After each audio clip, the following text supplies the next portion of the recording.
Нет в мире всех эпитетов, что могут обозначить нам образ наиболее загадочного писателя XX века — Франца Кафки.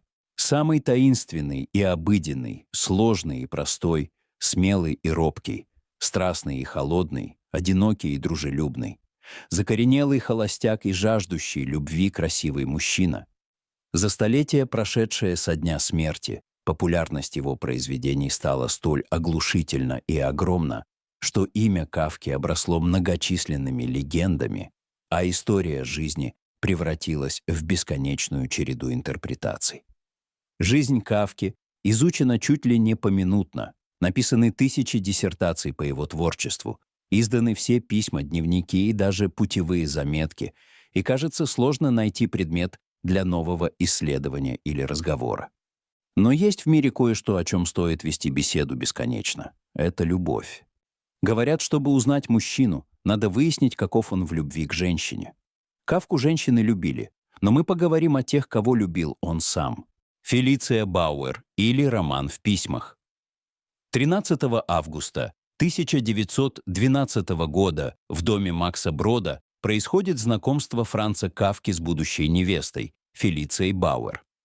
Начинается оно весьма драматично, ибо Кафка принимает ее за служанку и дает нелицеприятную оценку ее внешности, через неделю записав в дневнике: «Фройляйн Фелица Бауэр. Костлявое пустое лицо, открыто показывающее свою пустоту.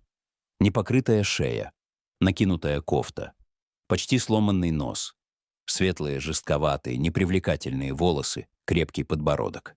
Несмотря на это, Кафка первым идет на сближение и уже в день знакомства предлагает ей поехать с ним в Палестину. Он пишет письмо к Фелиции, и она отвечает ему. Далее идет беспрецедентная история эпистолярного соблазнения девушки. Письма Кафки к Фелиции уже через год составляют больший объем, чем все написанное им до этого. Вдохновленный любовью, Кафка в 1912 году возвращает себе былое могущество в писательстве, за ночь создает рассказ «Приговор», пишет «Превращение», чувствует небывалый творческий подъем. Но все это время Фелиция остается для него далекой невестой, тенью, которую он полюбил, персонажем выдуманным, которому можно только писать и кого можно любить, обрамляя свои чувства в толстые конверты писем. Письма Фелиции к Францу были утеряны, и его первая невеста до сих пор остается призраком женщины и любовью-мечтой. Кто же она на самом деле, Фелиция Бауэр? Когда Кафка встретил Фелицию, ей было 25 лет, что по тогдашним меркам было уже серьезным возрастом для замужества. Австрийка по происхождению и еврейка по национальности, она жила в Берлине и работала стенографисткой-машинисткой в магазине пластинок. С 1909 года занималась также продажей диктофонов и делала это весьма успешно. 2 раза Кафка делал предложение Фелиции Бауэр, и 2 раза она давала согласие на брак с ним. Оба раза помолвка была расторгнута, и оба раза по инициативе Кафки. Неудивительно, что семья Фелиции так возненавидела Кафку, что вспоминать о нем в их доме считалось признаком дурного тона. Юлия Вахрыцек, или вторая невеста. В 1919 году, пребывая на лечении в Шелезене, Франц Кафка знакомится с Юлией Вохрыцек, девушкой, которой история уготовила роль второй невесты писателя. Знакомство с ней — один из светлых эпизодов личной жизни Кафки, хотя после первой встречи у писателя сложилось своеобразное к ней отношение, которое он так задокументировал в письме к Максу Броду. Еврейским элементом является девушка, по поводу которой следует надеяться, что она лишь слегка больна. Ни еврейка, ни нееврейка, ни немка, ни не немка. Любительница кино, опереты и комедии, пудры и фиалок, которая обладает неисчерпаемой массой самых дерзких выражений на идиш, в целом очень невежественная. Скорее веселая, чем грустная. Вот приблизительно какова она. Если попытаться точно описать ее социальное положение, следует сказать, что она относится к категории продавщиц магазина. И вместе с тем честная до глубины сердца, порядочная, бескорыстная, Это большие достоинства для создания, которое физически не без красоты, но которое почти столь же незначительно, как мошка, порхающая вокруг лампы. Дочь сапожника и владелица шляпного магазина, Юлия Вахрыцик к моменту знакомства с Кафкой имела за плечами 28 лет. Она потеряла в окопах Первой мировой своего жениха и охотно раскрыла свое сердце для новой любви. Но роман с Кафкой был непродолжительным. Вахрыцик была противницей всяческих уз, выступала против брака и не хотела иметь детей. В этом их взгляды различались. Для Кафки семья — это абсолютный еврейский канон счастья. И он делает Юлии Вахрыцик осенью 1919 года предложение. После уговоров Юлия соглашается выйти за него. Но когда писатель сообщает о предстоящей женитьбе отцу, то это вызывает у Германа Кафки взрыв негодования. Он запрещает сыну жениться, так как уверен, что избранница по социальному статусу ему не пара. «Ты что, не знаешь ничего лучшего, как жениться на первой встречной? Не можешь обуздать свою похоть?» — кричал отец. «Сходи лучше в публичный дом». Не исключено, что отец Кафки был отчасти и прав. Но факт того, что Франц в один из самых сложных периодов жизни встретил эту простушку и решил на ней жениться, говорит о том, что эта женщина была важной в его жизни. Помолвка между Кафкой и Юлией Вахрыцик была расторгнута в начале 1920 года, и причина этому — знакомство Кафки с 24-летней красавицей, чешской журналисткой Миленой Есеенской. Милена Есенская, или «Женщина-идеал». Знакомство с Миленой Есеенской напрямую связано с литературной деятельностью Кафки. В 1919 году Милена, прочитав несколько рассказов Кафки, решила перевести их с немецкого на чешский язык. Между Есенской и Кафкой завязалась переписка, а вскоре состоялась их личная встреча и начался бурный роман. Кафка влюбился по-настоящему. Эта женщина влекла его, восхищала, будоражила воображение, вдохновляла. Несколько дней в Вене 1920 года стали определяющими в их любовной истории. Впервые в жизни Кафка начинает верить, что, несмотря на болезнь, он может быть счастлив. До этого момента слово «счастье» даже не входило в кафкианский обиход. В одном из писем он пишет Милене: «Я смогу вынести еще больше счастья, еще больше уверенности, еще больше полноты. Я чувствую себя так хорошо и радостно и свободно, вовсе этого не заслужив. Я себя чувствую в такой мере хорошо, что боюсь этого.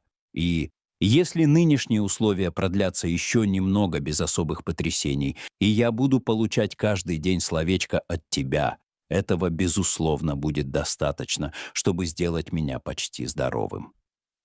Между влюбленными присутствует не только близость телесная, но и близость духовная, общность интересов, интеллектуальная заинтересованность друг в друге. Милена переводит его тексты, он с интересом читает ее первые эссе. В то время Милена замужем за Эрнстом Поллоком, литературным критиком, с которым Кафка был знаком. К мужу Кафка Милену не ревнует, но чем дольше они встречаются, тем настойчивей он требует, чтобы Есенская бросила мужа и переехала к нему. Но этому не суждено было сбыться. Милену отношения с Кафкой вскоре начинают тяготить, и по ее инициативе в феврале 1921 года их любовная история завершается. Однако волей судьбы именно Милена Есеенская напишет единственный, но потрясающий по глубине некролог на смерть Кафки для пражской газеты «Народні листы». Немногие знали его здесь, поскольку он шел сам своей дорогой, исполненный правды, испуганный миром. Его болезнь придала ему почти невероятную хрупкость и бескомпромиссную, почти устрашающую интеллектуальную изысканность. Он был застенчив, беспокоен, нежен и добр, но написанные им книги жестоки и болезненны. Он видел мир, наполненный незримыми демонами, рвущими и уничтожающими беззащитного человека. Он был слишком прозорлив, слишком мудр, чтобы смочь жить, слишком слаб, чтобы бороться. Слаб, как бывают существа прекрасные и благородные, неспособные ввязаться в битву со страхом, испытывающие непонимание, отсутствие доброты, интеллектуальную ложь, потому что они знают наперед, что борьба напрасна и что побежденный противник покроет к тому же своим позором победителя. Он был художником и человеком со столь чуткой совестью, что слышал даже там, где глухие ошибочно считали себя в безопасности. Дора Диамант или «Последняя любовь». Летом 1923 года вместе с сестрой и ее детьми Франц Кафка отдыхал в городке Мюриц на Балтийском побережье. У Кафки не бывает случайных встреч. Его судьба необыкновенна, как и все им созданное. Так и сама история знакомства с Дорой Диамант хоть и происходит в абсолютно банальной атмосфере, но имеет привкус магии и некоего волшебства. Кафка замечает на кухне девушку, которая чистит рыбу, и говорит ей: «Такие нежные руки и такая кровавая работа». Девушка смущается, ведь ей всего 22 года, а с ней решил познакомиться 40-летний мужчина. Зовут незнакомку Дора Диамант. Происходит она из семьи польских хасидов. У них с Кафкой много общего, связанного с иудаизмом.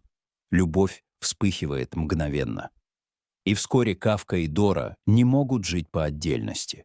Они селятся вместе, и с тех пор судьба Доры Диамант и Кафки навсегда соединены в единое целое. Он предлагает Доре выйти за него замуж. Кафка строит их совместные планы. Так как Дора чудесно готовит, то Франц мечтает открыть свой ресторан, где планирует работать официантом. Но всем этим прекрасным планам не суждено было сбыться. Кафка очень болен, а лечение не приносит результата. Дора все последние месяцы почти не отходит от любимого. Он вносит последние правки в свои произведения, просматривает последний прижизненный сборник «Голодарь», но туберкулез неумолим. Он поражает гортань и убивает писателя 3 июня 1924 года. Кафка умирает. Заканчивается история его физической жизни. Но начинается история его бессмертия, как автора самых загадочных и несравненных произведений XX века. А нам остается только отдать дань уважения тем женщинам, которые в разные периоды жизни писателя служили музами и вдохновительницами его творчества. Если эта история помогла вам по-новому увидеть Франца Кафку и его любовь, поставьте лайк, подпишитесь на канал, напишите в комментариях, какая из женщин Кафки поразила вас больше всего, и обязательно поделитесь этим видео с теми, кому близка литература, человеческая драма и тайны великих авторов.